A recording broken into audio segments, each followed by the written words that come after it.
Sir, அதாவது நேற்றைக்கு இந்த நாங்க உங்களை சந்திச்ச பிறகு நீங்கள் வெளியிட்ட செய்தியினுடைய அடிப்படையில் தமிழகம் முழுவதும் இருந்து பல இடங்களிலே நாங்கள் மாவட்ட செயலாளர் எம்எல்ஏக்கள் மட்டுமல்ல பல மாவட்டங்களிலே இருந்து அவைத்தலைவர், மாவட்ட பொருளாளர், துணை செயலாளர், ஒன்றியம், நகரம், பேரூராட்சி செயலாளர், கிளை செயலாளர் வரையிலும் பலரும் தொலைபேசியில் அழைத்து எங்களுக்கு ஆதரவு தெரிவித்திருக்கிறார்கள்.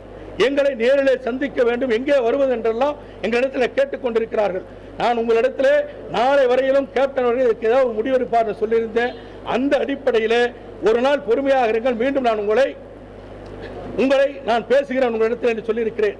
இந்த பத்திரிகையாளர் வாயிலாக நிச்சயமாக இன்னும் 2 நாளிலே மிகப்பெரிய அளவிலே எங்களுடைய, அதாவது எங்கள் என்று சொன்னால் உண்மையாகவே தேமுதிக நல்ல நிலைக்கு வர வேண்டும், கேப்டன் அவர்கள் ஒரு நல்ல இடத்தை அடைய வேண்டும், அதன் மூலம் தமிழக மக்களுக்கு ஒரு நல்ல விடியல் பிறக்க வேண்டும் என்ற எண்ணத்திலே இருக்கின்ற தமிழகத்தில் இருக்கின்ற அத்துணை நிர்வாகிகளையும் ஒருங்கிணைத்து சென்னையிலே அவர்களை சந்திக்க போகிறேன்.